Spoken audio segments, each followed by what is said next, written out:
같이 기도하시겠습니다. Chúng ta cùng cầu nguyện để bắt đầu ạ. 거룩하시고 자비로우신 우리 아버지 하나님, 진심으로 감사드립니다. Chúng con thật lòng dâng lời cảm tạ Đức Chúa Trời là Cha của chúng con, là đấng thánh khiết và giàu lòng thương xót.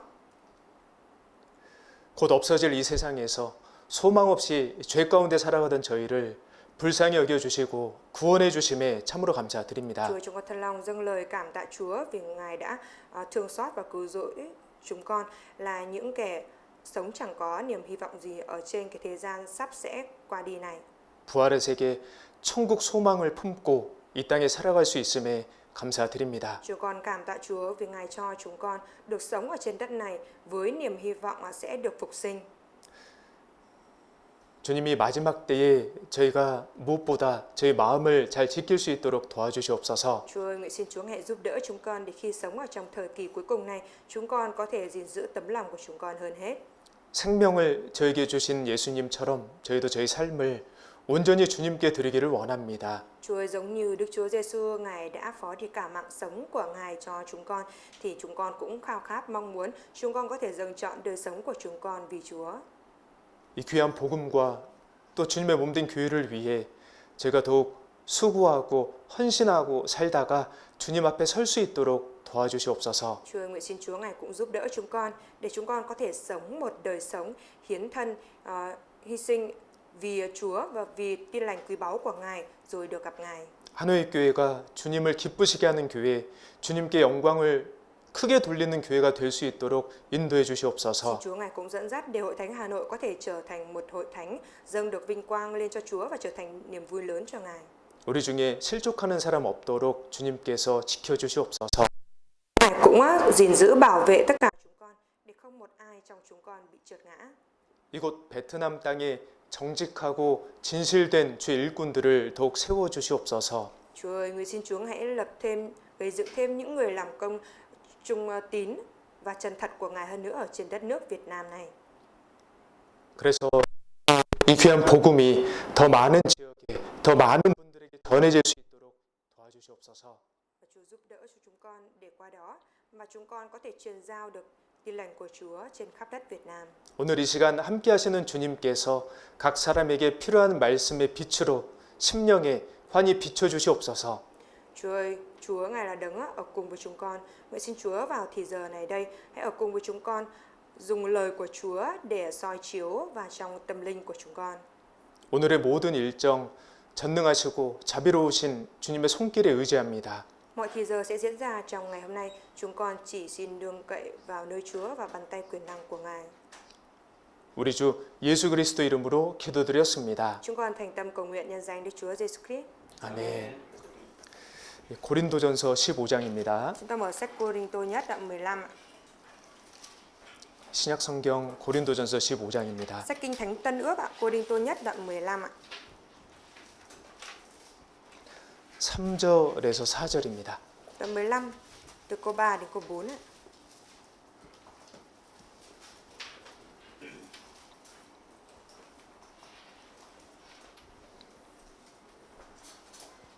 (3절에서 4절) Từ câu 3 đến câu 4 ạ. 신약 성경 281페이지 정도 됩니다. Trang 209 ạ, ở sách Tân Ước ấy.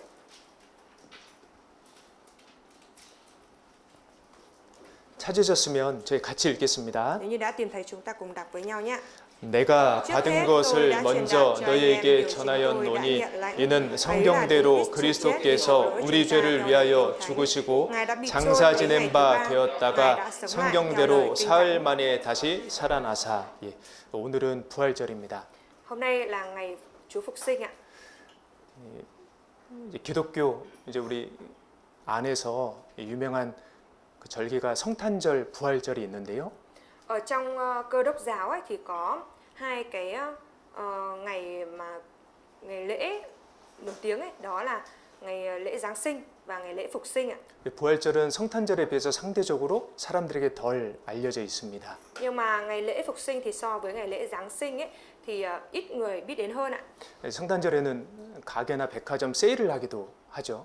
Và những ngày lễ Giáng sinh ấy, thì các quán rồi các cửa tiệm thì người ta hay có giảm giá đúng không ạ? 연인들끼리 선물을 주고받기도 하고요. Rồi những mà người mà yêu nhau ấy, thì cũng tặng quà cho nhau ạ. 또 크리스마스 음악이 울려 퍼지기도 합니다. Rồi cũng mở cả những cái bài liên quan đến lễ Giáng sinh nữa. 그러니까 성탄절은 하나님을 안 믿는 사람들에게도 이렇게 유명한데 Ngày lễ Giáng sinh đối với những người mà chưa biết đến Chúa còn nổi tiếng, họ còn biết đến như vậy. 부활절은 그렇지 않습니다. Nhưng mà ngày lễ phục sinh thì không có như thế ạ. 아무래도 죽은 사람이 다시 살아났다는, 부활했다는 그 사실이 좀 받아들여지기 어려운 그런 내용이잖아요. Bởi vì cái lễ phục sinh này là một cái nội dung mà người ta khó có thể đón nhận được về việc mà một người đã chết rồi sống lại, đúng không ạ? 예, 근데 예수님께서는 부활하셨습니다. Nhưng mà Đức Chúa Giêsu ngài đã phục sinh ạ. 십자가에서 돌아가신 지 3일 만에 부활하셨습니다. Sau khi chết ở trên thập tự giá, 3 ngày sau Chúa đã sống lại ạ. 3일장 생각하시면 되겠습니다. Chúng ta chỉ cần nghĩ đến cái tang lễ được tổ chức 3 ngày là được ạ. 보통 누가 돌아가시면요, Thường là khi mà ai đó chết đi ạ, 그 다다음 날에 이제 발인을 하잖아요. thì ngày hôm sau nữa, ngày kia, ý tức là sau 2 ngày thì mới đi chôn ạ. 3일째 되는 날, Tức là vào đến ngày thứ 3 mới 예, đi chôn ạ. 예수님께서는 금요일 오후 3시에 십자가에서 돌아가셨습니다. Đức Chúa Giêsu thì ngài đã chết vào lúc 3 giờ chiều ở trên thập tự giá. 예, 그리고 이제 금요일이 지나고 토요일이 지나고 주일 새벽에 부활하셨어요. Từ 3 giờ chiều thứ 6, xong rồi qua thứ 6, thứ 7, xong rồi đến chủ nhật thì Chúa đã phục sinh ạ. 주일 새벽에. Và sáng sớm chủ nhật Chúa đã phục sinh ạ. 그리고 우리 초대교회 성도분들은 그 주일에 예수님의 부활을 기념해서 모였습니다. Và những các thánh đồ ạ. 다시 말씀해주세요. 네, 초대교회 성도분들은요, Các thánh đồ ở hội thánh đời đầu ấy ạ. 예수님이 부활하신 그 주일을 기념해서 주일에 모였습니다. Thì để kỷ niệm cái ngày mà Chúa phục sinh thì họ đã nhóm họp vào ngày chủ nhật ạ. 근데 부활절이 해마다 날짜가 다릅니다. Nhưng mà cái ngày lễ phục sinh này ạ thì mỗi một năm nó lại là một cái ngày khác ạ. 작년에는 부활절이 4월 20일이었어요. Năm ngoái thì ngày lễ phục sinh là ngày 20 tháng 4 ạ. 왜 이렇게 다르냐면요, Tại sao lại có cái sự khác biệt như vậy? 그 니케아 공회라고 하는 곳에서 이제 거기에- 회의를 했습니다. Tại một hội đồng tên là Nikea thì họ đã họp lại ạ, bàn bạc với nhau ạ. 네, 거기 공회, 그러니까 이제 이 성경의 교리들이라든지 이제 기독교 중요한 내용들을 모여서 통일시키는 이제 그런 회의인데요. Và cái cộng đồng đó là một cái cộng đồng mà những cái người mà liên quan đến Cơ đốc giáo ấy thì người ta sẽ nhóm họp lại với nhau và bàn bạc và đưa ra những cái quy định gì quan trọng ạ. 거기서 이제 liên quan đến Cơ đốc 부활절 ạ. 날짜를 이렇게 정한 거예요. Và tại đó thì họ đã quy định ra ngày lễ phục sinh ạ. 춘분 아시죠? 춘분. Mọi người biết cái thời kỳ xuân phân không ạ? 춘분. Xuân phân. 네. 이제 봄이 되면서 낮과 밤의 길이가 같아지는 그 날 있잖아요. Tức là có cái ngày mà sau khi mùa xuân ạ, thì sau mùa xuân thì cái ngày 낮과 밤의 길이가 같아지는. thì có cái ngày mà cái thời gian ban ngày với thời gian buổi tối là nó bằng nhau đấy ạ. 그 춘분 이후에 보름달이 뜬 그 직후 주일입니다. 좀 복잡하죠? Rồi sau cái ngày rằm, sau cái ngày rằm tháng giêng ấy ạ. Đúng nhỉ? Sau cái ngày rằm sau ngày rằm của tháng 춘분 이후에요. thứ hai, tức là sau thời xuân phân ấy thì cái chủ nhật đầu tiên được định là cái ngày lễ phục sinh ạ. 그러니까 부활절 전후로 보시면 이렇게 보름달을 보실 수 있습니다. Tức là trước mà ngày lễ phục sinh thì mọi người có thể thấy được là đó là ngày rằm. 근데 이제 부활절 날짜보다 중요한 거는 그 의미이겠죠. Nhưng mà cái mà ngày lễ phục sinh ở đây không phải là cái điều quan trọng mà cái ý nghĩa của nó mới là quan trọng ạ. 예, 이 성경의 핵심은 예수님이시고요. Và trọng tâm của sách Kinh Thánh là Đức Chúa Giêsu ạ. 예수님에 있어서 가장 핵심은 그분의 죽음과 부활하심입니다. Và đối với Đức Chúa Giêsu, cái cốt lõi nhất của Đức Chúa Giêsu là gì ạ? Đó là sự chết và sự phục sinh của Ngài. 예수님께서 십자가에 돌아가심으로 죽으심으로 우리 모든 죄가 깨끗이 씻어졌고요.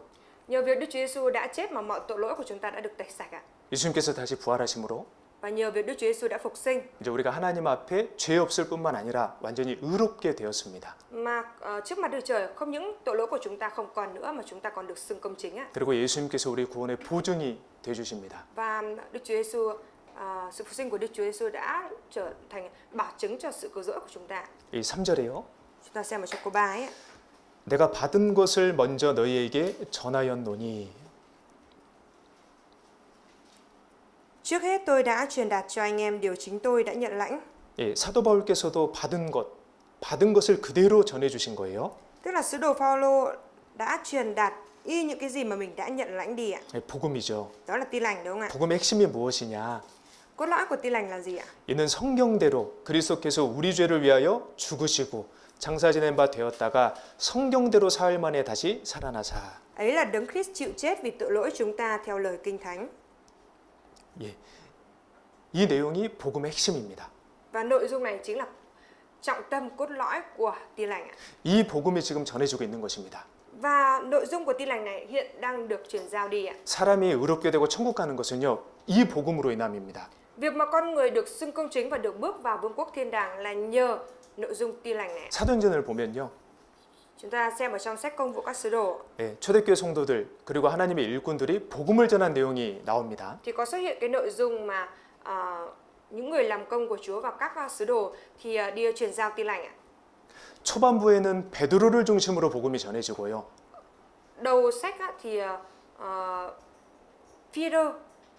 Phi-rơ trọng tâm là Phi-rơ đi truyền giao tin lành ạ. 그 이후에는 사도 바울을 중심으로 복음이 널리 전해지는데 Rồi cái nội dung sau đó thì là sứ đồ Phaolô đi truyền bá tin lành rộng rãi hơn ạ. 그분들이 전했던 복음의 핵심도 예수님의 죽으심과 부활하심입니다. Và cái trọng tâm cốt lõi của tin lành mà họ truyền giao đi cũng là sự chết và sự phục sinh của Đức Chúa Giêsu ạ. 여기 사도행전 5장을 Chúng ta 찾겠습니다. mở sách Công vụ các sứ đồ đoạn 5.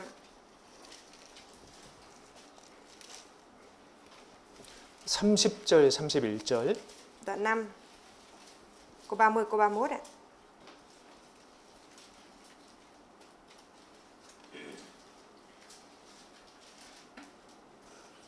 (29절에) 보시면 베드로와 사도들이 대답하여 가로되.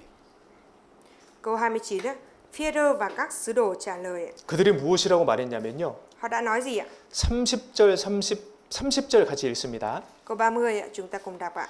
너희가 나무에 달아 죽인 예수를 우리 조상의 하나님이 là 살리시고. đấng mà các ông đã treo trên cây gỗ và giết đi. 예수님이 부활하셨다는 내용입니다. Ở đây đang nói về cái nội dung Đức Chúa Giêsu đã sống lại phục sinh ạ. 그 결과로 Và nhờ đó 이스라엘로 회개케 하사 죄의 사함을 얻게 하시려고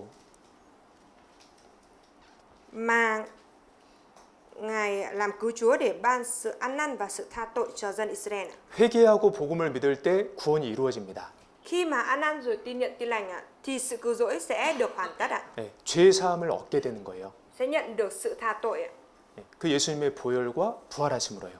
Nhờ huyết và nhờ sự phục sinh của Đức Chúa Giêsu ạ. 사도 바울께서도 예수님의 부활하심을 전했습니다. Sứ đồ Phaolô cũng đã truyền giao về sự chết và sự phục sinh của Đức 네, Chúa Giêsu. 로마서 4장이요. Chúng ta mở sách Roma đoạn 4 ạ.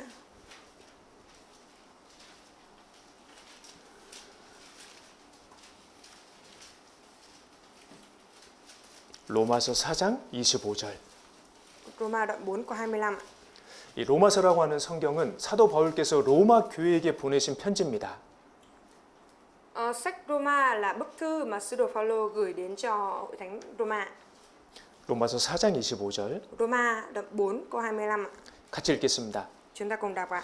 예수는 우리 범죄함을 위하여 내어줌이 되고 또한 우리를 의롭다 하심을 위하여 살아나셨느니라. 예, 예수님께서는 우리 죄 때문에 십자가에서 돌아가셨습니다. Đức Chúa Giêsu vì tội lỗi của chúng ta mà đã chết trên thập tự giá. 예수님의 그 보혈로 우리 모든 죄 값을 깨끗이 완전히 다 치르셨습니다. Bởi huyết của Đức Chúa Giêsu mà mọi tội lỗi của chúng ta đã được chi trả và được sạch sẽ hoàn toàn. 그게 끝이 아니고요. Và không chỉ kết thúc tại đó, 예수님은 부활하셨어요. mà Đức Chúa Giêsu còn đã phục sinh ạ. 그리고 예수님의 그 의를 구원받은 우리에게 주시는 겁니다.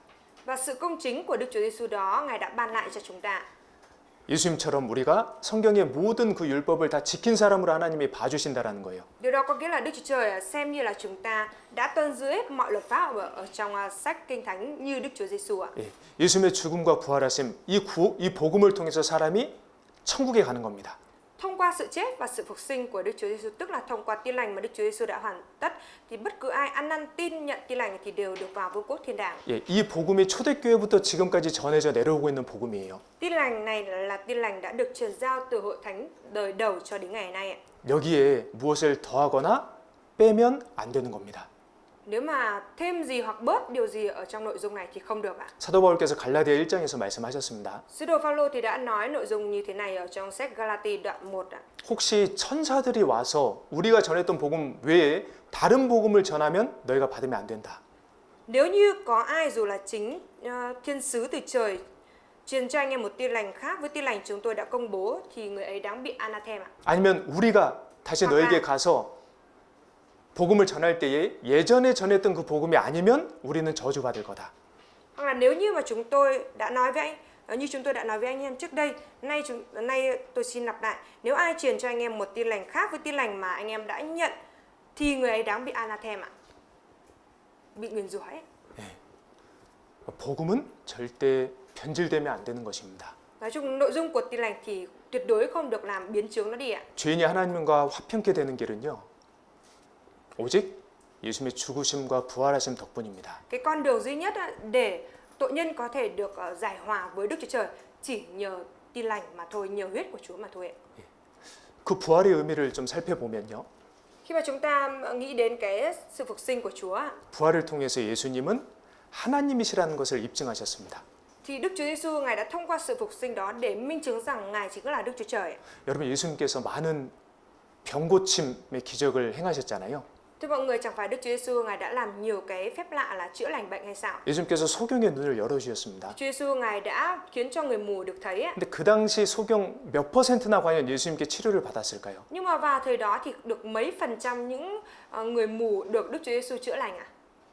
예수님은 병 고쳐 주시려고 이 땅에 오신 게 아니에요. Lúc bấy giờ Đức Chúa Giêsu đến trên thế giới này không phải là đến để chữa bệnh ạ, 그 기적을 통해서요. mà Ngài thông qua cái kỳ tích đó 예수님께서 질병을 주관하신 분이라는 걸 보여주신 겁니다. để cho con người thấy được rằng Đức Chúa Giêsu Ngài chính là đấng có thể chủ quản được cả bệnh tật ạ. 예수님께서 풍랑을 잠잠케 하셨습니다. Đức Chúa Giêsu đã khiến cho sóng gió yên bặt ạ. 그게 우리와 무슨 상관이 있습니까? Nhưng cái điều đó thì có liên quan gì với chúng ta? 예수님께서 자연을 주관하시는 자연 법칙을 주관하신 분이라는 걸 보여주신 거예요. Chúa làm như vậy để cho con người thấy được rằng Đức Chúa Giêsu Ngài chính là đấng cai quản, chủ quản để trị được tự nhiên thiên nhiên này ạ. 예수님께서 귀신을 쫓아내셨습니다. Đức Chúa Giêsu Ngài cũng đã đuổi quỷ ạ. 몇 명이나 쫓아내주셨을까요? Chúa đã đuổi quỷ cho mấy người ạ? 그 당시 귀신 들린 사람 중에 아주 소수일 겁니다. Và có lẽ vào thời đó thì những cái người mà bị quỷ ám thì là số ít ạ. 그죠? Đúng ạ. 그걸 통해 보여주신 거예요, 예수님께서. Mà Đức Chúa Giêsu thì đã thông qua cái điều đó để cho thấy được rằng 이 눈에 보이지 않는 영적인 세계를 주관하신 분이라는 걸 알려주시는 거예요. cho thấy được rằng có đấng mà mắt trần con người không nhìn thấy được, nhưng mà có đấng ấy đang tể trị cái thế giới thuộc linh không nhìn thấy được này. 그리고 예수님께서 죽은 세 사람을 살려주셨습니다. Và Đức Chúa Giêsu Ngài đã cứu sống 3 người đã chết ạ. 그 시대에 많은 사람들이 죽었는데요. Và thời đại lúc bấy giờ cũng có nhiều người đã chết ạ. 예수님은 세 사람만 살리셨어요. Nhưng Đức Chúa Giêsu đã chỉ cứu sống 3 người ạ. 그 이유는 Lý do là gì ạ? 예수님께서 나사로를 살려주시고 Đức Chúa Giêsu đã cứu sống Lazarơ. 죽은 나사로를 살려주셨습니다. Chúa đã cứu sống Lazarơ đã chết này ạ. 그 전에 말씀하시기를 Và trước đó thì Ngài có nói rằng 나는 부활이고 생명이다. ta chính là sự sống lại và là sự sống ạ. 나를 믿는 자는 죽어도 살 것이다.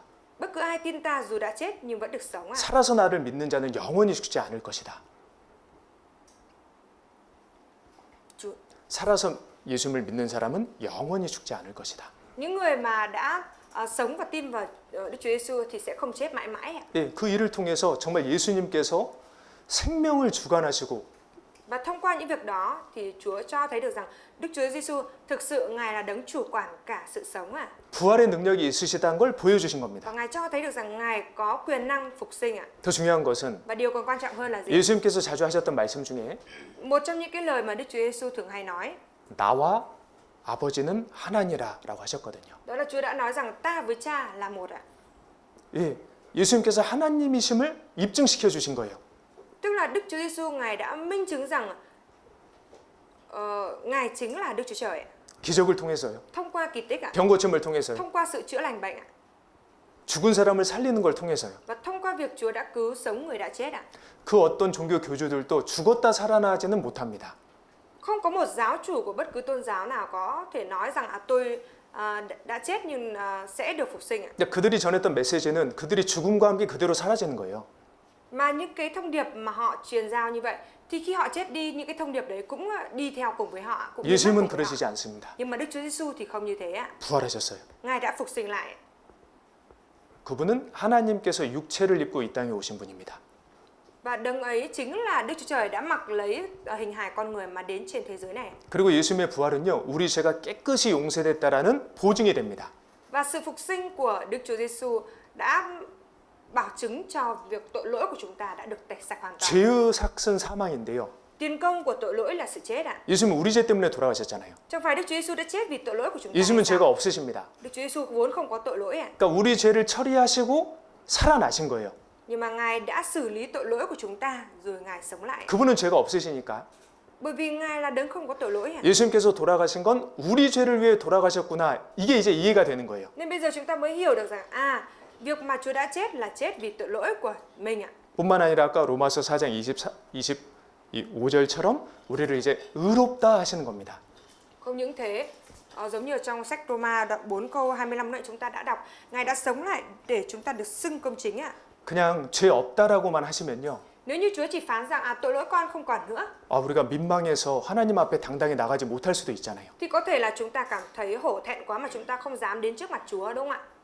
용서해 주신 건 감사한데 Mặc dù biết ơn Chúa về việc Chúa đã tha thứ tội lỗi cho mình, 그 죄송한 마음에 하나님께 당당히 못 나갈 수 있잖아요. nhưng mà có thể bởi cái tấm lòng mình cảm thấy có lỗi với Chúa mà mình không có thể dạn dĩ đến trước mặt Chúa được ạ. 그래서 하나님께서는 우리에게 의롭다, 이 의의 겉옷을 입혀주신 거예요. Vậy nên là Chúa mới xưng chúng ta là công chính, tức là Ngài đã mặc lấy cái áo choàng công chính cho chúng ta 예수님의 부활을 통해서요. thông qua sự phục sinh của Đức Chúa Giêsu ạ. 우리 이사야 61장을 보겠습니다. Mở sách Ê-sai đoạn 61 ạ. 이사야 61장 Sách Ê-sai đoạn 61. 10절입니다. Ê-sai đoạn 61 câu 10.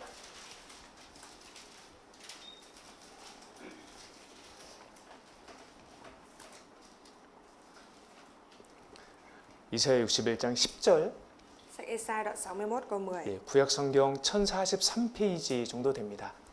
Sách Cựu Ước ấy, ở giữa sách ấy.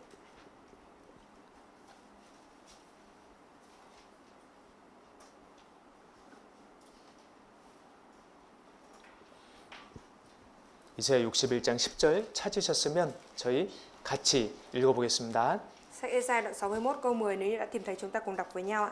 내가 여호와로 인하여 크게 기뻐하며 내 영혼이 나의 하나님으로 인하여 즐거워하리니 이는 그가 구원의 옷으로 내게 입히시며 의의 겉옷으로 내게 더하심이 신랑이 사모를 쓰며 신부가 자기 보물로 단장한 같게 하셨습니다. 내가 여호와로 인하여 크게 기뻐하며. Ta sẽ rất vui vẻ trong Đức Giê-hô-va. 여러분 우리 그리스도인들은 크게 기뻐할 수 있습니다.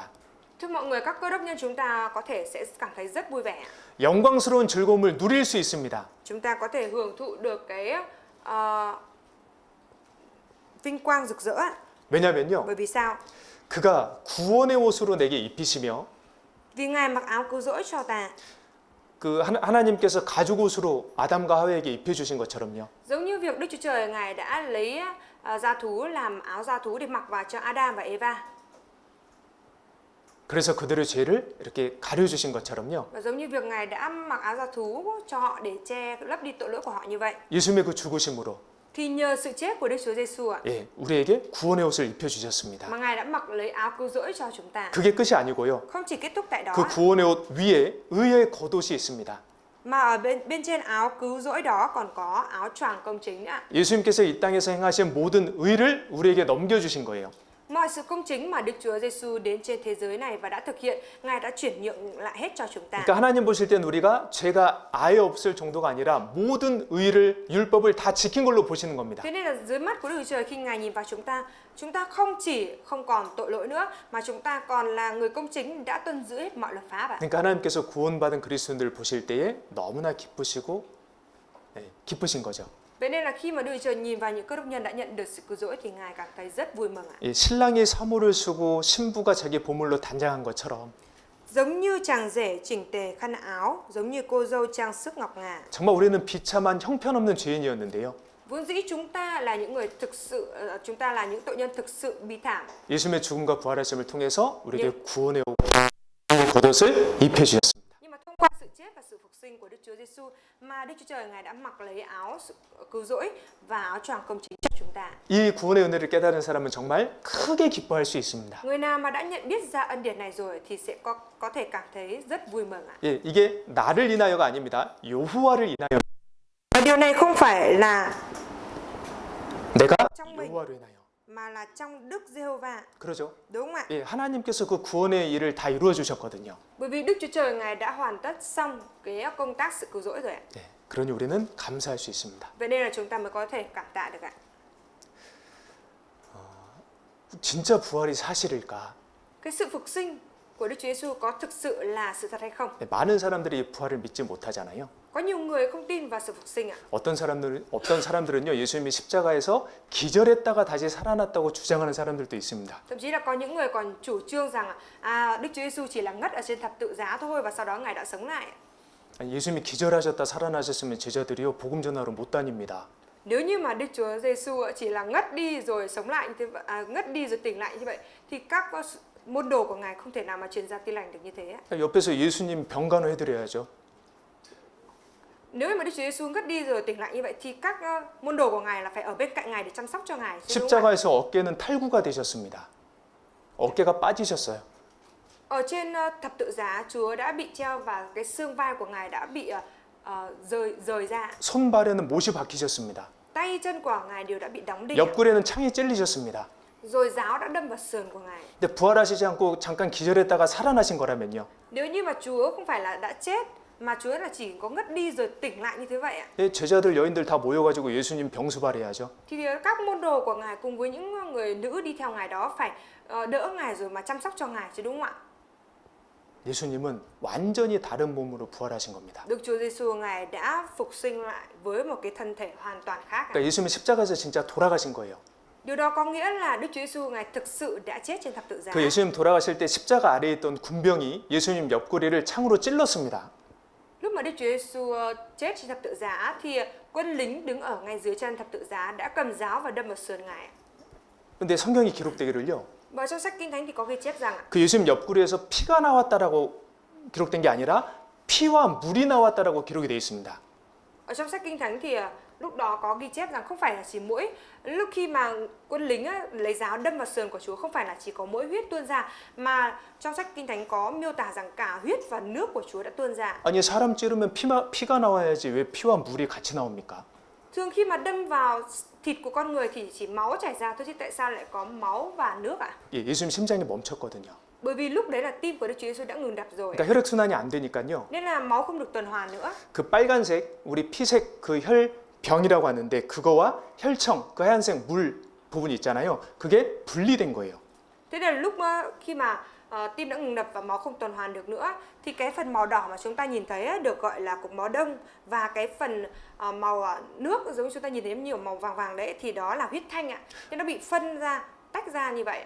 우리 수박 주스 먹을 때 Khi mà chúng ta uống sinh tố dưa hấu ấy ạ, nước ép dưa hấu ấy ạ, 예, 오래 놔두면요 물이랑 수박층이 이렇게 분리가 됩니다. chúng ta để lâu thì nó sẽ phân chia thành hai tầng nữa, một phần màu đỏ với cả nước không ở bên trên, đúng không ạ? 믹서기에서 갈릴 때는 빨간색으로 보이는데 Lúc mà quấy lên thì chúng ta sẽ nhìn thấy tất cả là màu đỏ, 그죠?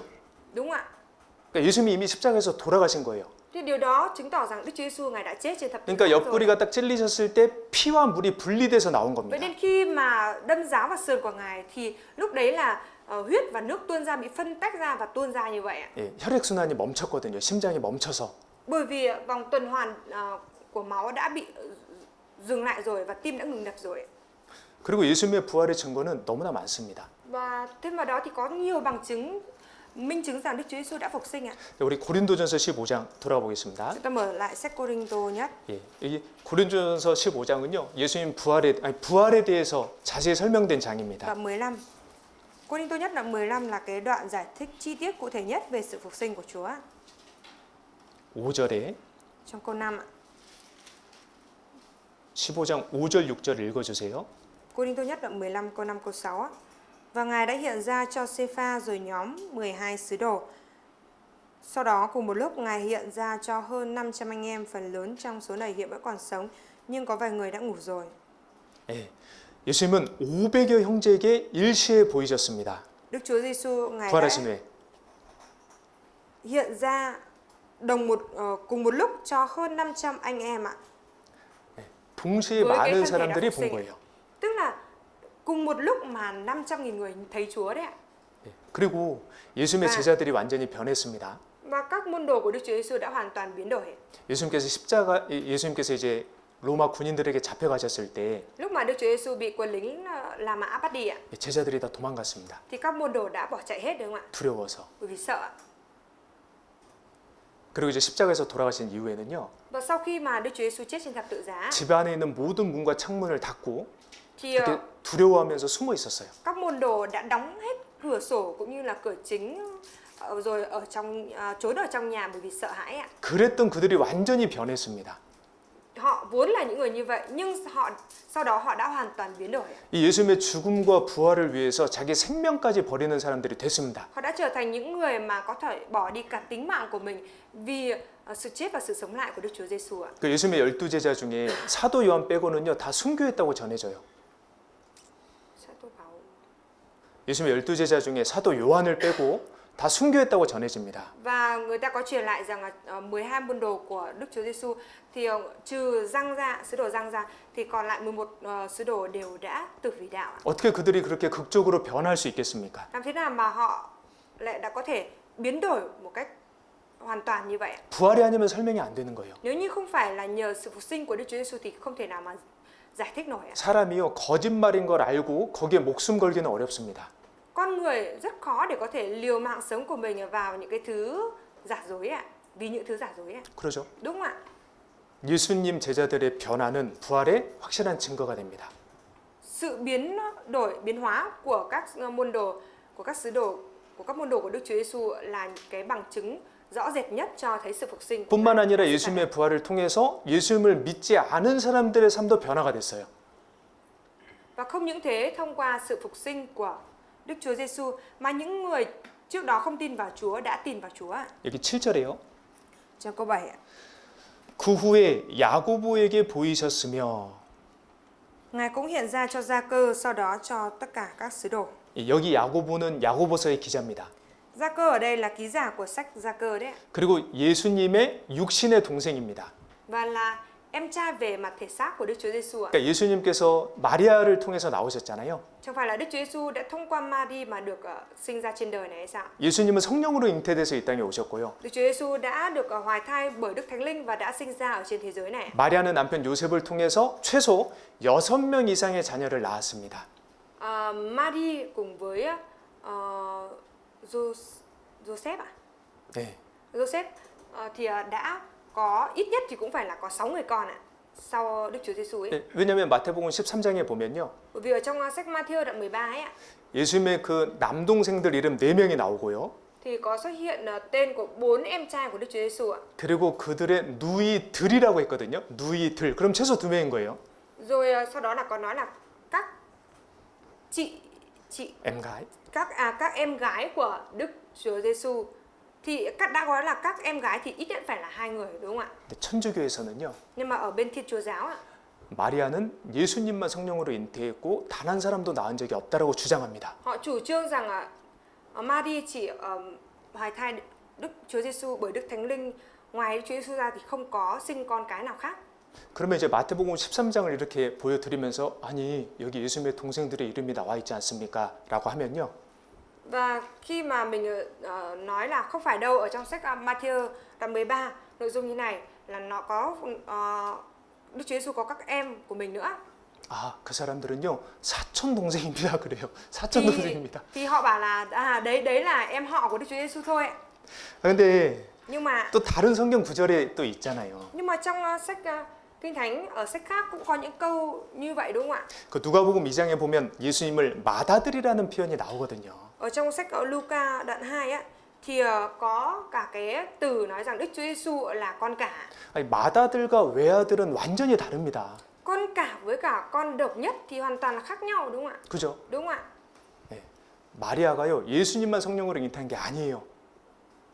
예수님 이후에 예수님의 육신의 동생들을 낳았습니다. Không phải Maria chỉ có sinh mỗi Đức Chúa Giêsu hoài thai bởi Đức Thánh Linh đâu ạ, mà Maria còn sinh ra nhiều các con cái khác của mình nữa. 예, 그래서 야고보서의 기자 야고보 그리고 유다서의 기자 유다는 예수님의 육신의 동생입니다. Vậy nên là Gia-cơ, ký giả của sách Gia-cơ và Giu-đe, ký giả của sách Giu-đe là em trai về mặt thể xác của Đức Chúa Giêsu 근데 đấy. 예수님의 동생들도요. 처음에 예수님 안 믿었습니다. Mà kể cả các em của Đức Chúa Giêsu ban đầu cũng không tin vào Đức Chúa Giêsu ạ. 이제 유대 지역에서 예수님의 명성이 높아지니까 종교 지도자들이 예수님 죽이려고 했습니다. Lúc bấy giờ, 예, 예수님의 이 이름이 유명해지니까요. lúc bấy giờ khi mà danh tiếng của Đức Chúa Giêsu đã được lan rộng ạ, 사람들이 종교 지도자들이 예수님 죽이려고 했거든요. thì các nhà lãnh đạo tôn giáo Do Thái tính giết hại Đức Chúa Giêsu ạ. 그러니까 예수님께서 유다에서 활동을 하지 않으시고 Thế nên Đức Chúa Giêsu đã không hoạt động ở Jude nữa, 어렸을 때부터 자라셨던 갈릴리 지역에 계실 때예요. mà ở tại Galilee là cái thời lúc còn nhỏ Ngài đã sống ở đó. 예수님의 동생들이 예수님을 비꼬입니다. 비난합니다. Thì các em trai của Đức Chúa Giêsu khi Ngài hoạt động ở đấy thì các em trai của Đức Chúa Giêsu đã chê bai và chế giễu Đức Chúa Giêsu ạ. 아, 형님 왜 갈릴리에 계십니까? 유대로 가셔요. Anh ơi, tại sao anh lại ở Galilee? Anh đi xuống Juda đi. 아, 형님 유명해지고 싶으시잖아요. Chẳng phải anh muốn được nổi tiếng hay sao? 그러면 자기를 드러내셔야죠. Vậy thì anh phải bày tỏ anh ra chứ. 왜 갈릴리에 이렇게 숨어 계십니까? Tại sao anh lại trốn ở Galilee như thế này? 예수님 참 사랑이 많으셨던 것 같아요. Và có vẻ như là Đức Chúa Giêsu Ngài thực sự là đấng giàu lòng yêu thương ạ. 왜냐하면 동생들이 그렇게 편안하게 얘기를 했다라는 것은 아주 그렇게 엄격한 형이 아니었다라는 겁니다. Thì điều đó chứng tỏ rằng là Đức Chúa Giêsu Ngài không phải là một người anh nghiêm khắc, bởi vì để cho các em của mình kiểu có thể nói bừa bãi về anh của mình như thế thì điều đó là Đức Chúa Giêsu đã không có nghiêm khắc với các em á. 여러분 형이 엄격하잖아요. 동생들 아무 말도 못합니다. Thưa mọi người, nếu như mà anh mà nghiêm khắc thì các em nó không dám nói gì một lời nào. 그죠? Đúng không ạ? 참 예수님께서 동생들도 사랑으로 품어주셨던 것 같아요. Thì điều đó chứng tỏ rằng có vẻ như Đức Chúa Giêsu Ngài cũng đã luôn bao dung, ôm ấp lấy các em của mình bằng tình yêu thương ạ. 그렇게 예수님을 믿지 않았던 야고보가 부활하신 예수님을 만나고요. Gia-cơ là người em vốn không tin vào Đức Chúa Giêsu như vậy, nhưng sau khi gặp Đức Chúa Giêsu phục sinh ạ, 초대교회 정말 중요한 역할을 합니다. thì đã đóng một cái vai trò thực sự rất quan trọng ở hội thánh đời đầu ạ. 그 예루살렘 교회 총회의 의장, 그러니까 총회장이 되는 거예요. Đã trở thành tổng hội 네, của hội thánh ở đâu thế? 예루살렘. Ở Jerusalem ạ. 하나님께 귀히 쓰임 받은 거죠. Tức là Gia-cơ đã nhận được sự sử dụng quý báu từ Chúa, đúng không ạ? 이것도 예수님의 부활이 아니면 설명할 수가 없습니다. Và việc này cũng vậy, nếu như không phải là sự phục sinh của Đức Chúa Giêsu thì cũng không thể nào giải thích được ạ. 또 부활이 사실이라는 더 확실한 증거는요. Và cái bằng chứng còn rõ ràng hơn cho việc Đức Chúa Giêsu đã phục sinh là gì ạ? 예수님을 믿는 자들을 핍박했던 사람의 놀라운 변화예요. Đó là cái sự biến đổi đáng kinh ngạc của những người đã từng bắt bớ Đức Chúa Giêsu ạ. 그 중에 대표적인 사람이 바울입니다. Và một trong những người đó đại diện là Phao-lô, đúng không ạ? 바울은 청년 때요 정말 하나님에 대한 열심이 컸습니다. Và thời thanh niên thì Phao-lô đã có cái lòng sốt sắng và nhiệt huyết với Đức Chúa Trời rất lớn ạ. 청년이면 이 세상에 유혹거리도 많잖아요.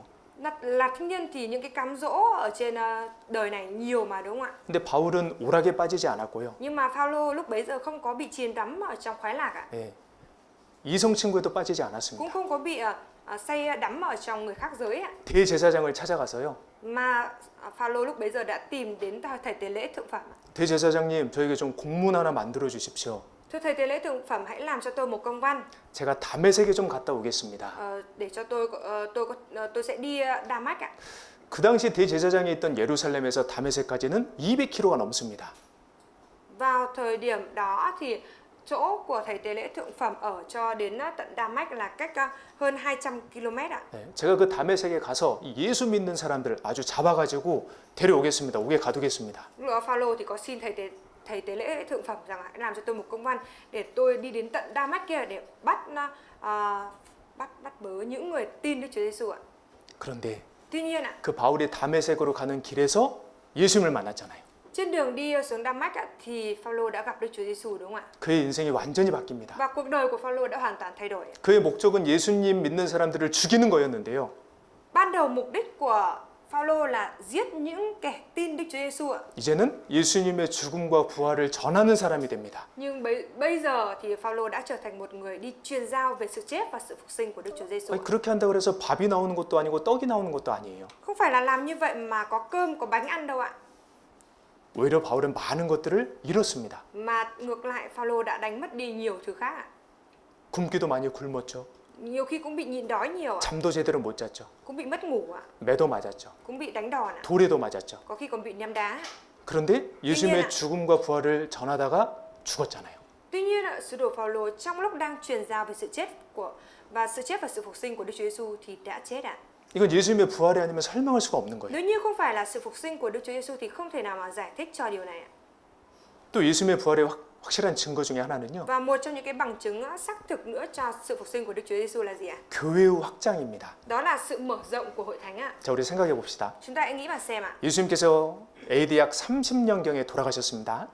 Đức Chúa Giêsu thì đã chết vào khoảng năm thứ 30 네. sau công nguyên ạ. 예수님은 그냥 갈릴리 시골 가난한 목수예요. Đức Chúa Giêsu chỉ là con trai của một người thợ mộc nghèo ở vùng Galilee thôi ạ. 자, 그럼 이제 그 당시 사람들이 생각을 해보는 거예요. Vậy thì chúng ta hãy thử nghĩ đến những cái người sống ở thời đó mà xem ạ. 그 당시에는 로마 제국 당시입니다. Thời đại lúc bấy giờ là thời đại của đế quốc La Mã. 로마 제국이 더 오래 갈 것이냐? Thế thì thời đại của đế quốc La Mã là kéo dài lâu hơn 아니면 hay là 그 갈릴리 목수의 죽음과 부활을 믿는 사람들이 더 오래 갈 것이냐? những cái người tin vào sự chết và sự phục sinh của một người con trai của một thợ mộc nghèo ở vùng Galilee này sẽ là kéo dài hơn ạ. 그 당시요 100명한테 물어보면 100명 다 당연히 로마 제국이 오래 가죠라고 대답했을 거예요. Và thời đại lúc bấy giờ những người dân sống ở đó nếu như mà hỏi 100 người thì gần như là cả 100 người đều trả lời rằng đế quốc La Mã sẽ kéo dài hơn ạ. 그 당시 모든 길은 로마로 통한다라는 말처럼 그 당시 최강대국이었습니다. 제국이었습니다. Giống như cái câu nói thời đó thì mọi con đường đều dẫn đến La Mã thì vào thời điểm đó thì đế quốc La Mã là một cái cường quốc ạ. 근데 로마 제국은 망했습니다. Tuy nhiên hiện nay đế quốc La Mã đã bị sụp đổ ạ. 예수님의 죽음과 부활을 믿는 사람들은 지금도 많아지고 있습니다. Và những cái người tin vào sự chết và sự phục sinh của Đức Chúa Giêsu đến bây giờ ngày càng gia tăng nhiều hơn ạ. 7천만 명의 순교자가 있습니다. Đã có khoảng 70 triệu người đã tử vì đạo.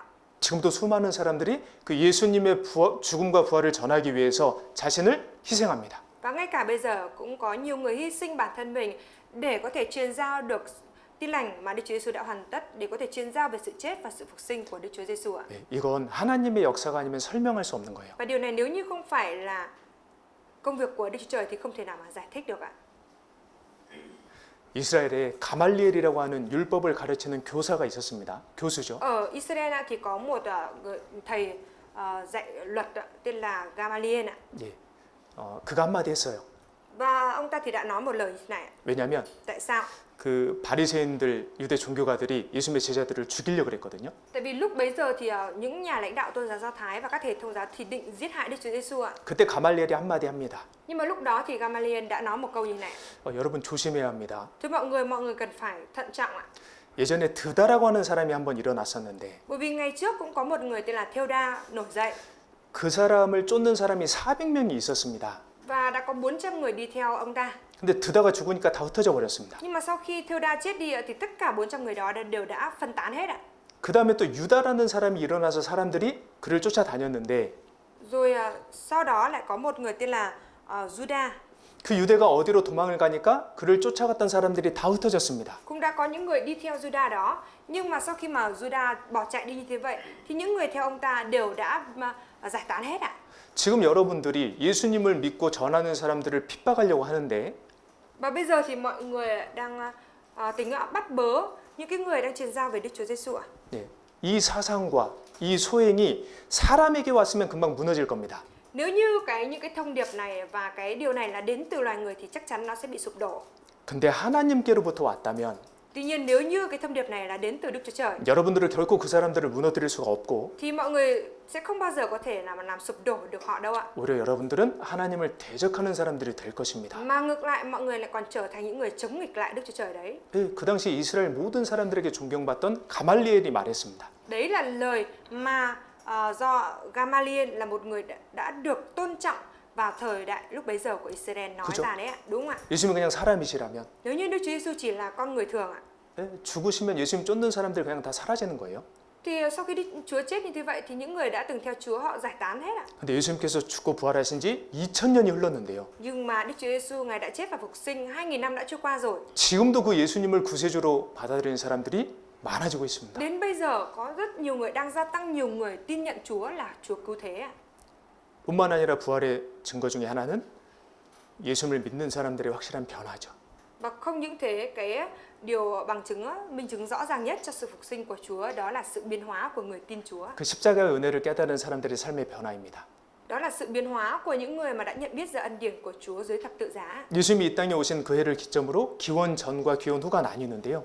Người ta thì lấy cái năm Đức Chúa Giêsu đến trên thế giới này làm mốc để chia thành trước công nguyên và sau công nguyên. 그 예수님이 누구시며 Đức Chúa Giêsu đấy là ai ạ?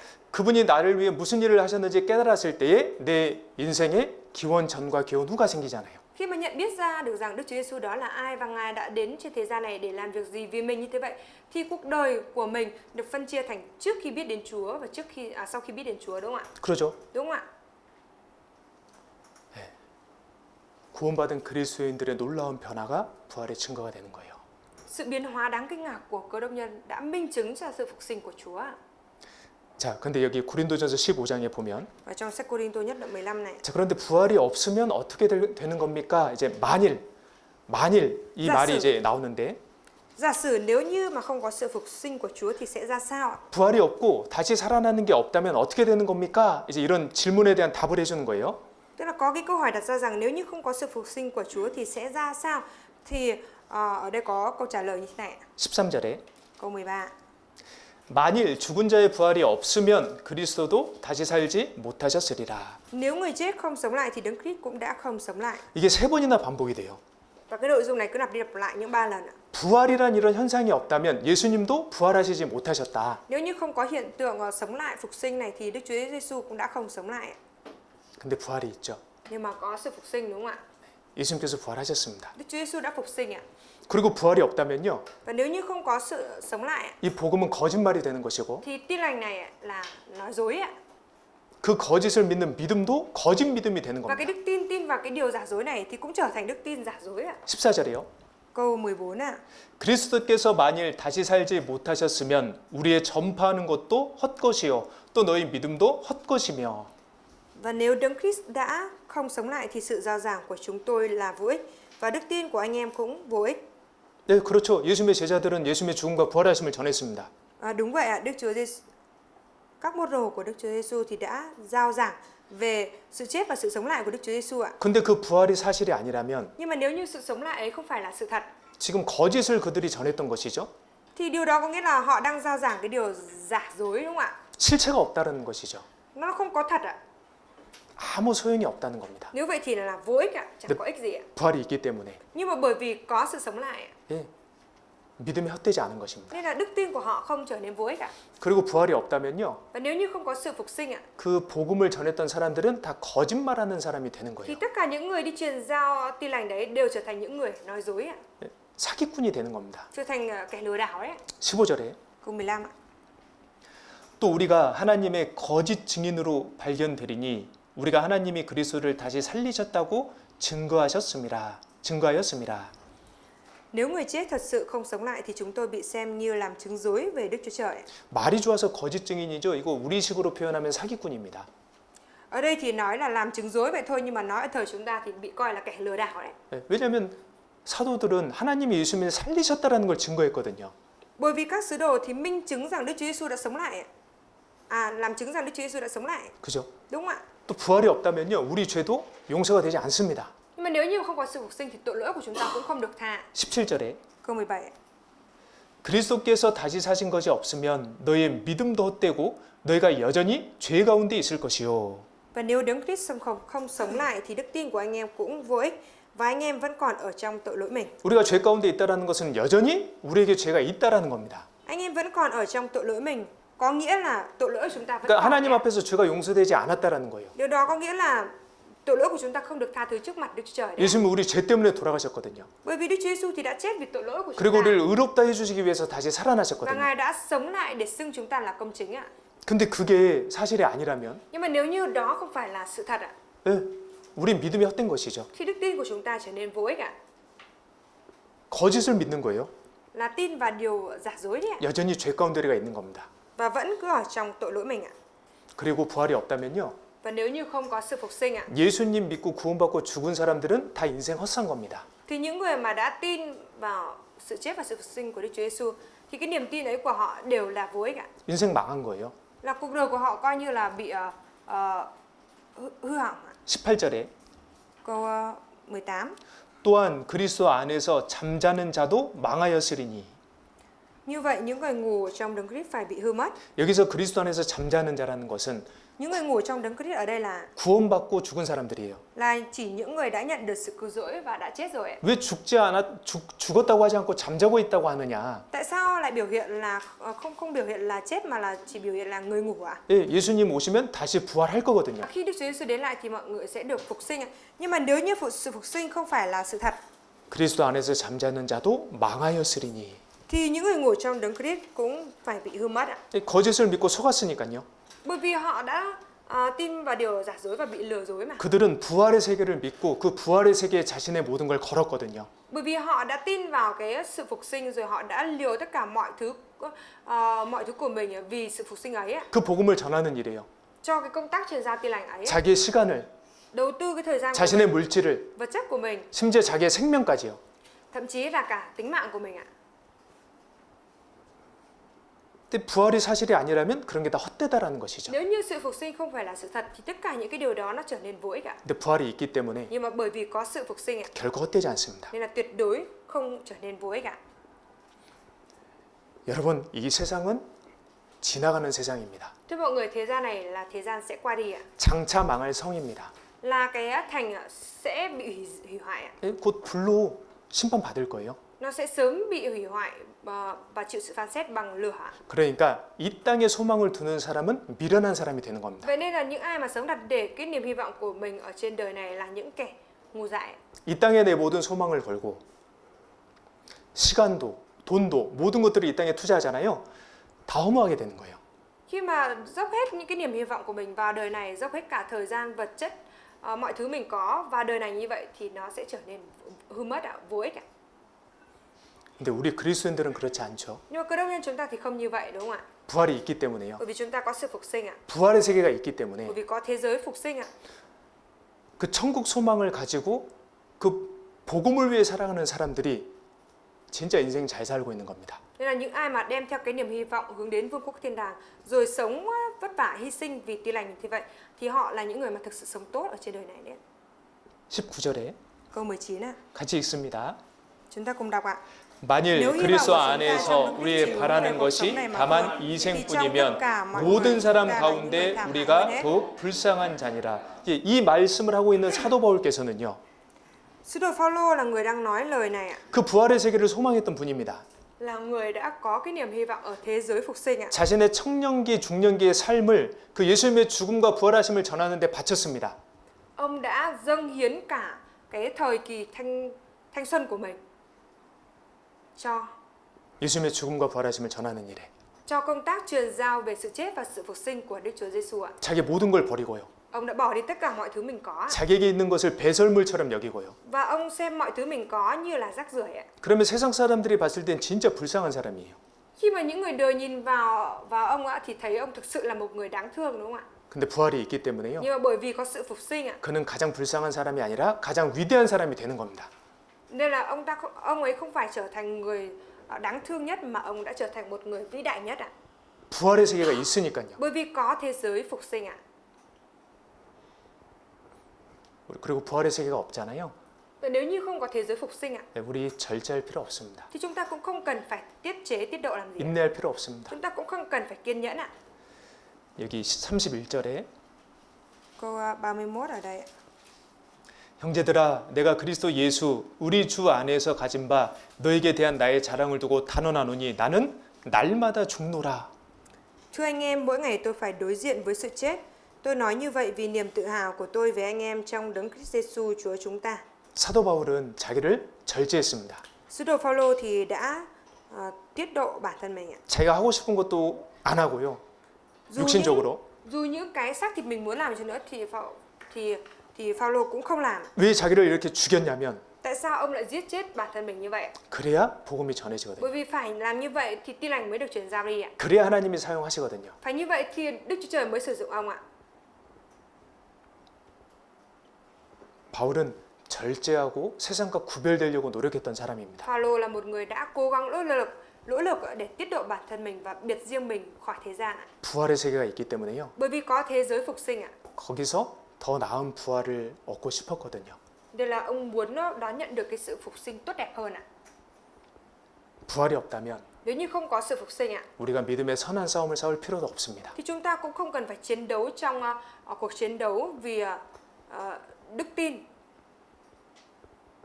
근데 부활이 있기 때문에 Nhưng mà bởi vì có sự phục sinh ạ, 내가 더 절제하려고 노력하는 거예요. tức là mình cố gắng để mình tiết chế tiết độ hơn ạ. 더 인내하려고 노력하는 거예요. Mình cố gắng để mình kiên nhẫn hơn ạ. 그리고 부활이 없잖아요. Và nếu như không có sự phục sinh ạ, 그러면 사람들은 방탕과 쾌락에 빠지게 됩니다. thì con người sẽ bị chìm đắm vào trong cái sự băng hoại và đồi bại. 32절이요. Câu 32. 내가 범인처럼 에베소에서 맹수로 더불어 싸웠으면 내게 무슨 유익이 있느냐? 죽은 자가 다시 살지 못할 것이면 내일 죽을 터이니 먹고 마시자 하리라. Nói theo cách loài người, thử hỏi tôi được lợi gì nếu tôi chiến đấu với các thú dữ tại Epheso? Nếu người chết không sống lại thì chúng ta hãy ăn hay uống đi, vì ngày mai chúng ta sẽ chết. 예, 부활의 세계가 없다면요. Nếu như không có thế giới phục sinh, 죽음이 끝이라면 mà nếu như chết là hết, 예, 먹고 마시고 즐겁고 쾌락을 누리며 살아야죠. thì phải sống vừa ăn uống rồi hưởng thụ khoái lạc chứ ạ. 예전에 고대 이집트에서요. Ngày xưa thì ở Ai Cập và cổ đại ấy, 이렇게 부자들이 모여서 파티를 열면요. thì khi mà những nhà quý tộc, nhà giàu mà họp lại với nhau và mở tiệc ấy, 그 파티 중간에 종들이 이 관에 담긴 나무 인형을 이렇게 가지고 온대요. thì khi mà các người hầu đến buổi tiệc đấy ấy, thì sẽ mang theo một cái mô hình quan tài bằng gỗ 그리고 말합니다. và nói như này: 여러분, 우리가 죽으면 이렇게 됩니다. mọi người khi chúng ta chết đi chúng ta sẽ trở nên như thế này. 그러니 지금 먹고 마시고 즐깁시다. Vậy nên bây giờ hãy ăn uống và vui hưởng đi ạ. 예, 부활의 세계가 없다면 그래야죠. Nếu như mà không có thế giới phục sinh thì phải làm như vậy đúng không ạ? 근데 부활의 세계가 있기 Nhưng 때문에요. mà bởi vì có thế giới phục sinh ạ, 자기를 절제하고 nên là phải tiết chế lại bản thân ạ, 인내하고 kiên nhẫn ạ, 복을 위해 살아가는 것이 유익한 겁니다. và sống vì tin lành, đó mới là có ích ạ. 부활이 있기 때문에. Bởi vì có sự phục sinh ạ. 그리고 고린도전서 15장에는 부활의 순서도 잘 나와 있습니다. Và trong sách Cô-rin-tô nhất đoạn 15 cũng có nói rõ về cái thứ tự phục sinh ạ. 부활의 순서요. Thứ tự phục sinh ấy ạ. 23절이에요. Câu 23. 같이 읽겠습니다. Câu 23 chúng ta cùng đọc ạ. 그러나 Nhưng mỗi 각각 người 자기 theo thứ tự 차례대로 riêng của 드리니 mình. 먼저는 Đấng 첫 Christ là 열매인 trái đầu 그리스도요 mùa. 다음에는 Đến 그리스도 ngày Đấng 강림하실 Christ 때에 hiện ra, 그에게 những người thuộc về 붙은 Ngài sẽ 자요. sống lại. 예, 됐습니다. Đủ rồi ạ. 자, 첫 열매. 예수님께서 처음으로 부활하셨습니다. Trái đầu mùa ở đây tức là Đức Chúa Giêsu là đấng đầu tiên đã phục sinh ạ. 어떤 과일 나무에서 첫 열매가 맺히면 야, 이제 그 이후로 많은 열매가 맺히겠구나 기대할 수 있잖아요. Khi mà mình nhìn vào một cái cây nào đó mà có cái trái đầu tiên nó ra như thế vậy thì mình có thể trông mong đợi là sẽ có nhiều trái hơn nữa là sẽ được ra đúng không ạ? 예수님께서 부활하실 때 구약 성도 일부가 같이 부활했습니다. Khi mà Đức Chúa Giêsu phục sinh ạ, thì một phần các thánh đồ ở thời 구약 시대. thời đại cựu ước đã được phục sinh ạ. 네, 마태복음 27장에 기록이 되어 있어요. Và nội dung đó thì được ghi chép ở trong sách Ma-thi-ơ đoạn 27 ạ. 그래서 구약 성도들이 먼저 부활을 하고 Các thánh đồ ở thời cựu ước được phục sinh trước ạ.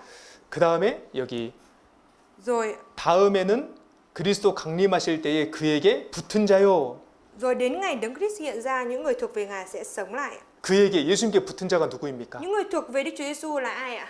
아담의 후손으로 태어났지만 Đó là những người mặc dù đã sinh ra từ dòng dõi của 구원을 Adam 받고 nhưng đã nhận được sự cứu rỗi, 예수님 안으로 들어온 사람들입니다. rồi được đi vào trong Đức Chúa Giêsu là những người đó đấy, 구원받은 그리스도인들입니다. là những cơ đốc nhân đã nhận được sự cứu rỗi đấy ạ.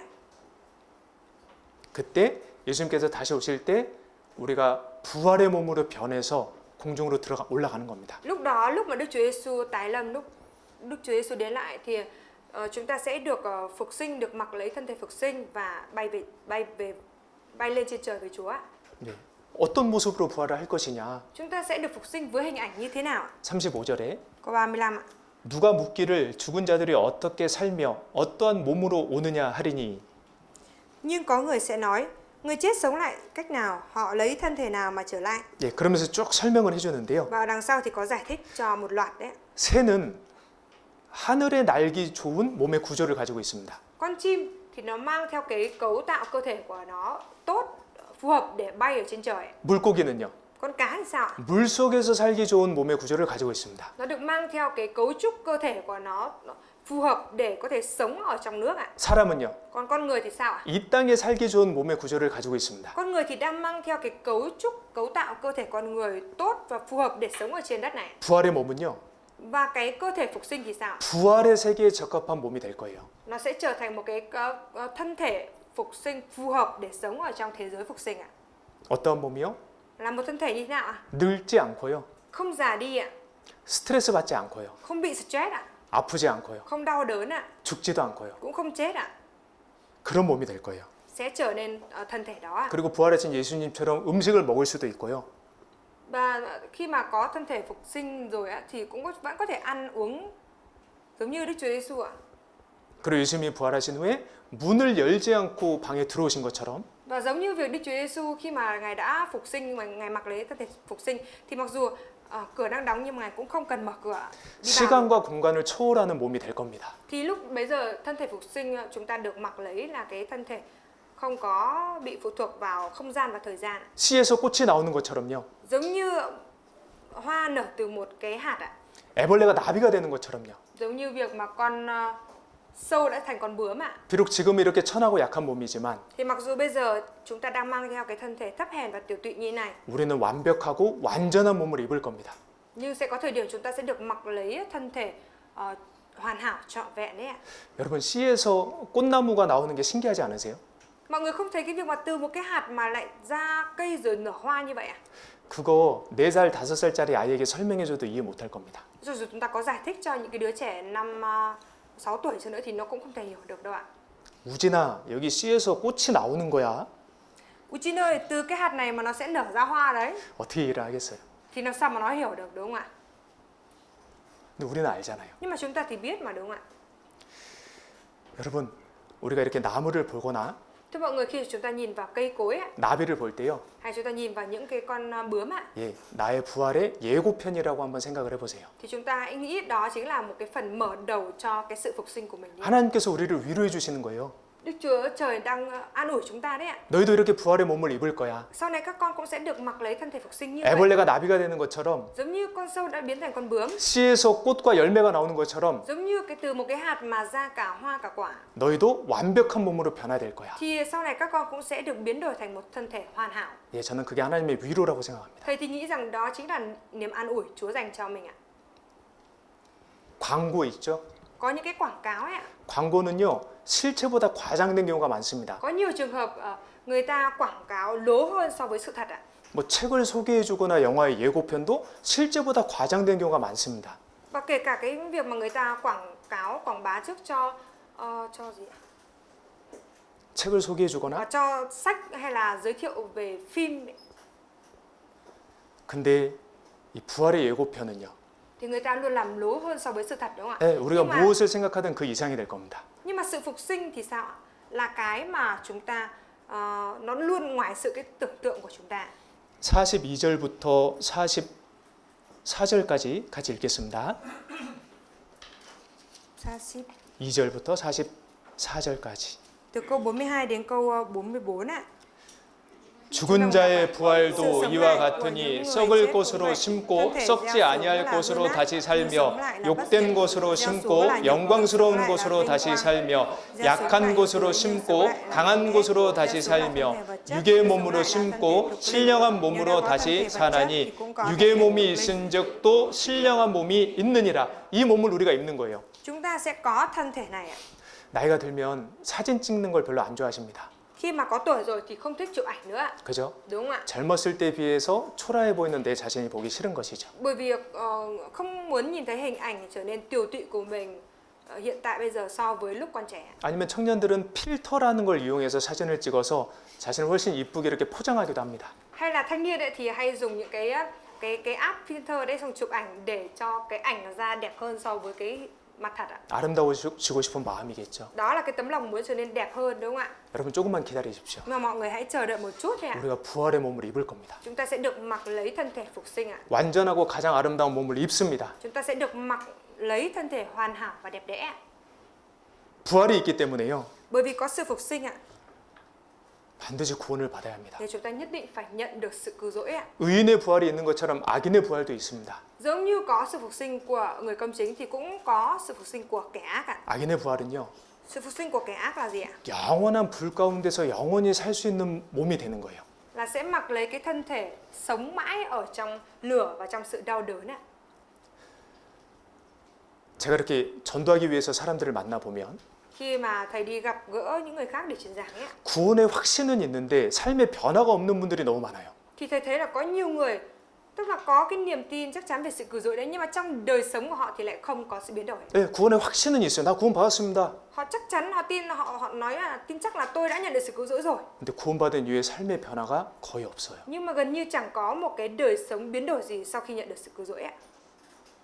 마태복음 7장에 보면 Ở trong sách Ma-thi-ơ đoạn 7 ạ, 예수님 앞에서 쫓겨났던 사람들이 있습니다. đã có những người đã bị đuổi trước mặt khỏi Đức Chúa 그들은 Giêsu. 자기 확신은 대단했어요. Cái niềm tin của họ thì rất là tuyệt vời. 제가 예수님 이름으로 권능을 행했습니다. Tôi đã nhân danh Đức Chúa Giêsu mà làm những việc quyền năng. 말씀을 Tôi 전했습니다. đã truyền giao lời của Chúa rồi. 확신은 대단했죠. Cái niềm tin của họ thì rất là tuyệt vời ạ. 근데 성령을 받은 사람들은 변화가 없었어요. Nhưng mà họ đã không có một cái sự biến đổi. 성령님을 받지 못했으니까 교만하게 자기가 했던 행위를 얘기했겠죠. Nhưng mà họ không có sự biến đổi nhờ Đức Thánh Linh, bởi vì họ chưa nhận lãnh Đức Thánh Linh lên, 자기가 했던 걸 자랑을 했겠죠. nên là họ cứ khoe khoang về những cái điều mình đã làm tốt ạ. 여러분 우리가 하나님 앞에 사람들 앞에 자랑할 게 뭐가 있습니까? Thưa mọi người, trước mặt Đức Trời và trước mặt con người có cái điều gì để mà chúng ta khoe khoang ạ? 나의 나된 것은 다 하나님의 은혜 아니겠습니까? Bởi vì tôi được như ngày nay đều là nhờ ân điển của Đức Giê-hô-va mà. 천국에서는 어떤 일이 벌어지냐면요. Ở trên thiên đàng sẽ xảy ra điều gì ạ? 이 구원받은 그리스도인들이 면류관을 받을 때 그걸 다시 예수님께 돌려드립니다. Những cơ đốc nhân đã nhận được sự cứu rỗi khi mà được đội mão triều thiên vinh quang đó thì sẽ dâng lại lên cho Đức Chúa Giêsu ạ. 그게 맞죠. Đó là điều đúng không ạ? 확신이 중요한 게 아니라 Cái niềm tin của bản thân không phải là quan trọng, 구원은 삶의 변화가 중요한 겁니다. mà cái điều quan trọng ở đây đó là cái sự biến đổi trong đời sống sau khi nhận được sự cứu rỗi ạ. 그래서 우리는 반드시 다 확실히 구원을 받아야 되고요. Vậy nên là trước hết là tất cả chúng ta đều phải nhận được sự cứu rỗi chắc chắn đã. 그리고 이 부활은 우리에게 최고의 소망이 됩니다. Rồi cái sự phục sinh này phải trở thành cái niềm hy vọng lớn lao nhất của chúng ta. 여러분 나의 죽음 앞에서 무엇이 과연 나에게 소망이 될까요? Thưa mọi người, trước cái chết của mình thì cái điều gì mới trở thành niềm hy vọng cho bản thân ạ? 통장에 있는 10억 동이요?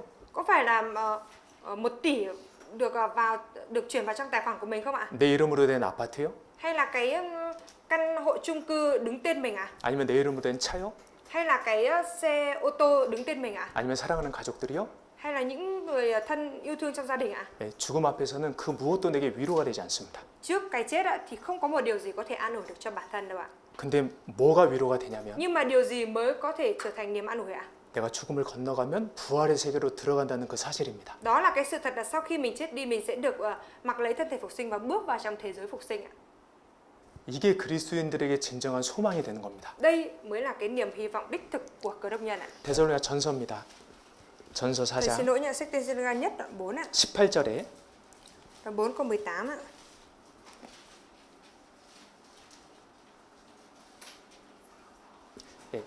데살로니가 전서 4장 18절 같이 읽습니다. Tên-xin-ga nhất đoạn 4 câu 18 chúng ta cùng đọc ạ. 그러므로 이 여러 말로 서로 위로하라. 예. 이 말은 어떤 말이냐면 모든 그리스도인들에게 위로가 되는 말이에요. Những lời này là gì ạ? Là lời mà có thể an ủi được cho tất cả các cơ đốc nhân ạ. 어떤 상황에서도 위로가 되는 말이에요. Là cái lời mà dù ở bất cứ hoàn cảnh nào chứ nữa mình vẫn được an ủi ạ. 이게 무슨 말이냐? Lời này ý muốn nói gì ạ? 16절, 17절 말씀 같이 읽습니다. Câu 16, câu 17 chúng ta cùng đọc ạ. 주께서 호령과 천사장의 소리와 하나님의 나팔로 친히 하늘로 쫓아 강림하시리니 그리스도 안에서 죽은 자들이 먼저 일어나고 그 후에 우리 살아남은 자도 저희와 함께 구름 속으로 끌어올려 공중에서 주를 영접하게 하시리니 그리하여 우리가 항상 주와 함께 있으리라. 예, 부활입니다. Đây là sự phục sinh. 예수님께서 다시 공중재림하시면요. Khi mà Đức Chúa Giêsu tái lâm ở trên không trung ạ, 먼저 죽은 그리스도인들이 먼저 부활을 하고 thì những cơ đốc nhân đã chết sẽ được sống lại trước ạ. 그 후에 우리 살아남은 그리스도인들도 Rồi sau đó chúng ta là những người đang sống ở đây 저희와 함께 구름 속으로 끌어올려서 cũng sẽ được cất lên với những người ấy trong đám mây ạ, 공중에서 주를 영접하게 하시리니. và sẽ gặp Chúa ở trong không trung ạ. 그러니까 이 몸이 아닌 거예요. Thế lúc đấy là không phải là cái cơ thể này đúng không ạ? 이 몸이면 올라갈 때 여기 천장에 머리 찍습니다. Nếu như mà đem theo cái cơ thể này mà cất lên thì đập đầu vào cái trần tường này luôn ạ. 부활의 몸을 입는 거예요. Chúng ta sẽ được mặc lấy thân thể phục sinh ạ. 예, 이게 우리 그리스도인들에게 최고의 위로입니다. Đây là cái niềm an ủi lớn nhất cho cơ đốc nhân chúng ta. 그리고 고린도전서 15장 부활장의 결론은요. Và trong sách Cô-rinh-tô nhất đoạn 15 ở cái phần kết của sự phục sinh là gì ạ? 같이 찾겠습니다. 고린도전서 15장 58절. Cô-rinh-tô nhất đoạn 15 câu 58.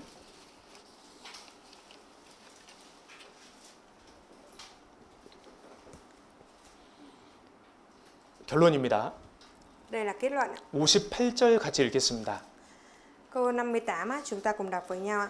그러므로 내 사랑하는 형제들아 견고하며 흔들리지 말며 항상 주의 일에 더욱 힘쓰는 자들이 되라. 이는 너희 수고가 주 안에서 헛되지 않은 줄을 알미니라. 그러므로 결론이죠.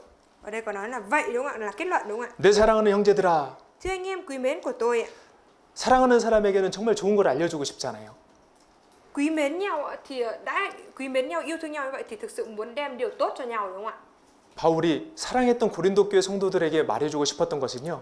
Điều mà sứ đồ Phaolô muốn nói cho các thánh đồ yêu dấu của mình ở Cô-rinh-tô là gì ạ? 그리고 주님께서 사랑하시는 우리에게 알려주고 싶은 게 이겁니다. Rồi Chúa là đấng yêu thương chúng ta, muốn nói cho chúng ta biết là cái điều này đấy. 견고하며 흔들리지 말며. Đó là hãy vững vàng chớ rúng động ạ. 우리 믿음이 약해질 때도 있습니다. Cũng có lúc đức tin của chúng ta bị yếu đuối. 신앙이 흔들릴 때도 있습니다. Cũng có lúc đức tin của chúng ta bị lung lay. 봉사에 지칠 수도 있고요. Cũng có lúc mà chúng ta cảm thấy bị kiệt sức trong việc phục vụ ạ. 봉사를 내려놓고 싶은 마음이 들 수도 있습니다. Và chúng ta cũng có thể có cái tấm lòng muốn buông bỏ sự phục vụ ấy ạ. 처음 내가 봉사 받았을 때 마음과 다르게 흔들리고 있는 것이죠. Tức là mình đang rúng động lung lay so với cái tấm lòng ban đầu khi mình được phục vụ ạ. 네, 근데 흔들리지 말고 Nhưng mà ở đây có khuyên rằng ạ, 항상 chớ rúng động ạ. 주의 일에 더욱 힘쓰는 자들이 되라. Hãy làm công việc Chúa cách dư dật luôn ạ. 주의 일이요. Công việc Chúa ạ, 복음을 전하고 đó là việc truyền giao tin lành, 교회를 위해 헌신하고 rồi hiến thân vì hội thánh ạ. 주님이 기뻐하시는 일을 하는 그 주의 일이요. Làm những công việc làm đẹp lòng Chúa, đó là công việc của Chúa ạ. 항상 주의 일에 더욱 힘쓰는 자가 되라. Hãy làm công việc Chúa cách dư dật luôn ạ. 왜냐하면 부활의 세계가 있기 때문에요. Bởi vì có thế giới phục sinh ạ. 주 안에서 하는 수고는 결코 헛되지 않기 Nên là 때문입니다. mọi sự vất vả ở trong Chúa tuyệt đối sẽ không trở nên vô ích ạ. 요즘 사람들 주식 투자 많이 하죠. Gần đây thì con người ta hay đầu tư chứng khoán nhiều đúng không ạ? 제가 전에 제 자매랑 점심을 먹는데요. 식당에서. Hôm bữa có một đợt mà thầy ăn trưa cùng với vợ của thầy ở quán ăn ạ. 들으려고 하는 게 아니라 말이 들릴 때가 있잖아요. Nhưng có những lúc là không phải là mình cố tình để ý mình nghe thấy mà tự nhiên mình nghe thấy đúng không ạ? 네 다섯 분이 밥 먹으러 오셨는데 거의 처음부터 끝까지 주식 얘기만 하셨습니다. Có 5-6 người đi ăn cùng với nhau nhưng mà cái câu chuyện của họ từ đầu đến cuối là chủ yếu nói về chứng khoán ạ. 그거 주식으로 수익률을 얻어도 몇 프로 못 얻잖아요.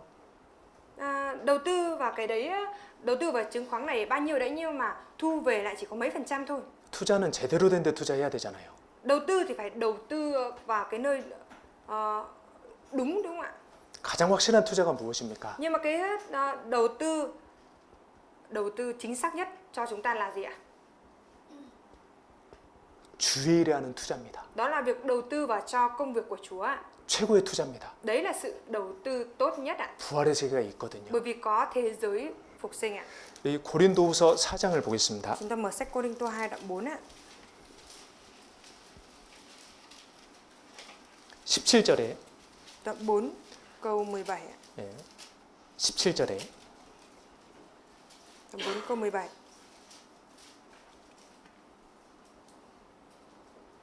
같이 읽겠습니다. Chúng ta cùng đọc nhé.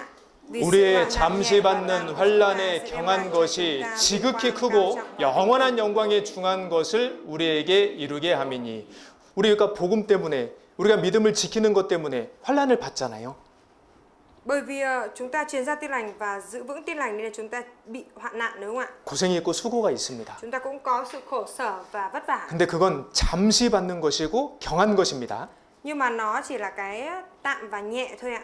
근데 그 환란이 부활의 세계에서 어떻게 바뀌냐면 Nhưng mà cái hoạn nạn đó nó sẽ được biến đổi thành cái điều gì ở trong thế giới phục sinh ạ? 그냥 큰 게 아니에요. 지극히 크고 Không phải là điều lớn bình thường đâu ạ. Không phải là điều cao bình thường đâu ạ. Mà là cao trọng. 네, 지극히 크고 영원한 영광에 중한 것을 우리에게 이루게 함이니. Sẽ đem lại cho chúng ta vinh quang cao trọng và vĩnh cửu ạ. 여러분, 아담 안에서 하는 수고는 다 헛됩니다. Thưa mọi người, mọi sự vất vả ở trong Adam thì đều vô ích ạ. 전도서 1장에 보면 해 아래서 하는 수고는 자기에게 유익이 없다고 했습니다. Ở trong sách truyền đạo thì có câu Kinh Thánh nói rằng mọi sự vất vả dưới ánh mặt trời đều là vô ích ạ. 근데 주님 안에서 하는 수고는요. Nhưng mà sự vất vả ở trong Chúa thì sao? 내가 복음을 전하고 Mình truyền ra tin lành này, 봉사하고 mình phục vụ này, 희생하고 mình hy sinh này. 영혼들을 찾아가고 Mình cũng tìm gặp gỡ những linh hồn ạ. 주의 일은 하나님께서 영원한 상급으로 바꿔주시는 거예요. 헛되지 않아요. Những cái việc mình làm cho công việc của Chúa như vậy thì Chúa sẽ đổi thành vinh quang cho mình và những cái đó nó không trở nên vô ích đâu ạ. 그러니까 사도 바울께서 항상 힘쓰라고 하신 거예요. Vậy nên là sứ đồ Phaolô mới khuyên rằng là hãy luôn luôn ạ, 부활의 세계가 있으니까. hãy luôn luôn cố gắng ạ, bởi vì có thế giới phục sinh ạ. 여러분 한국에는요, 이 베트남에서 온 노동자분들이 많이 있습니다. Ở bên Hàn Quốc thì có nhiều người lao động người Việt đi làm việc ở tại Hàn ạ. 진짜 고생하시잖아요. Và thực sự khi mà đi lao động ở bên đấy thì rất là khổ ạ. 음식도 안 맞고 Đồ ăn cũng không hợp, 외국인이니까 bởi vì là người nước ngoài 참 외국 생활한다는 게 힘들잖아요. mà sống cái đời sống sinh hoạt ở nước ngoài cũng không hề dễ ạ. 근데 그분들은 특이한 게 Nhưng mà cái điều đặc biệt của họ là gì ạ? 주일에 쉬지 못하고 일을 하면 더 좋아하세요. Là họ rất là thích, càng thích hơn nữa khi mà cuối tuần và chủ nhật được làm thêm, được tăng ca làm. 아니 퇴근하고 5시 되면 가야 되는데 야간 근무 있잖아요. 더 좋아하셔요. Đến 5-6 giờ chiều là giờ ta làm rồi đi về thì thích hơn đúng không? Nhưng mà không ạ, họ lại còn thích hơn khi mà đến giờ ta làm rồi mà vẫn được ở lại tăng ca đấy. 아니 고생하고 힘든데 왜 더 좋아하십니까?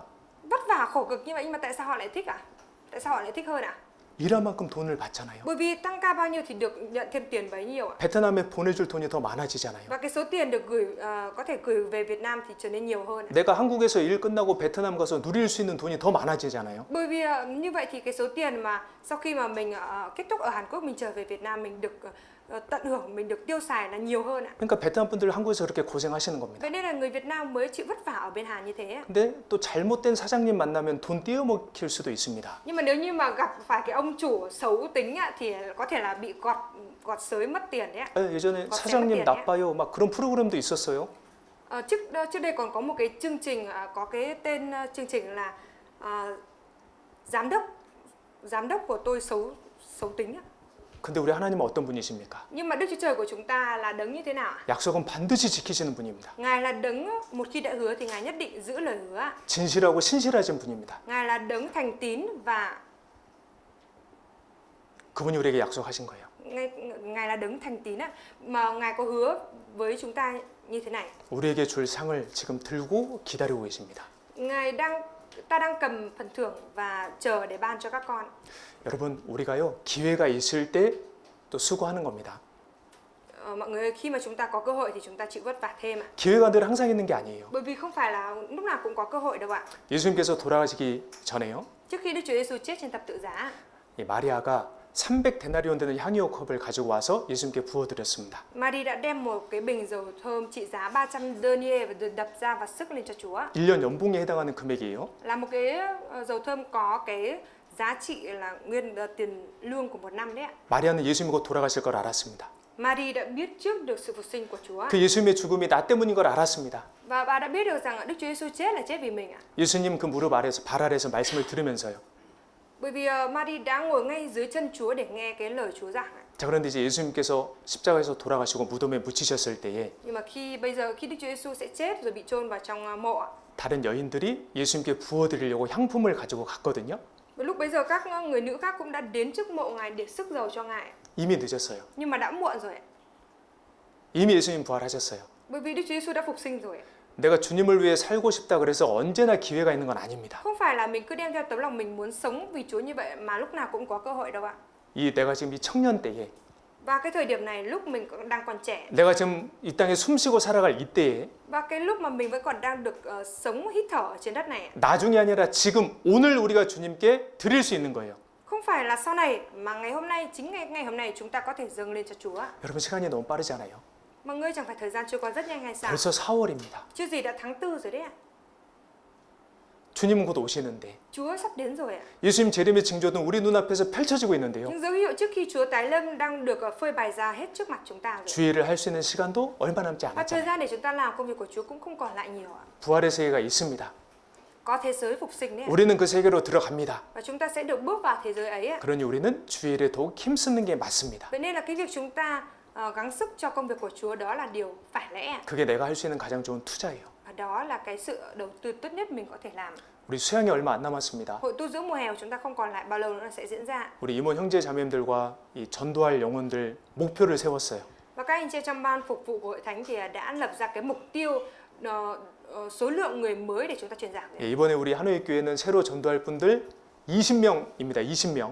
Nên là lần này thì các anh chị em trong hội thánh Hà Nội của chúng ta sẽ có cái mục tiêu là truyền giảng cho người mới là 20 người nhé. 예, 한국에서 이렇게 모시고 오는 분들 말고 우리가 직접 전도한 분들 20명이 목표입니다. Không tính những anh chị em ở bên Hàn về truyền giảng cho người nhà của mình nữa, mà chỉ tính các anh chị em trong hội thánh Hà Nội của chúng ta là mục tiêu của chúng ta truyền giảng cho người mới là 20 người nhé. 20명이라 그러면 좀 이렇게 와닿지 않잖아요. Nghe là 20 người này chúng ta cũng không cảm thấy là không khó. 예, 그냥 내가 한 사람 전도하면 되는 거예요. Thì chúng ta cảm thấy khó đâu mà thôi, chúng ta đừng nghĩ như vậy mà chúng ta cứ nghĩ là bản thân mình sẽ cố gắng truyền giảng cho một người. 내가 어떻게든 한 사람은 데려간다. Mình làm bằng mọi cách để có thể dẫn được một người đi cùng. 한 사람 어려우실까요? Một người có khó không ạ?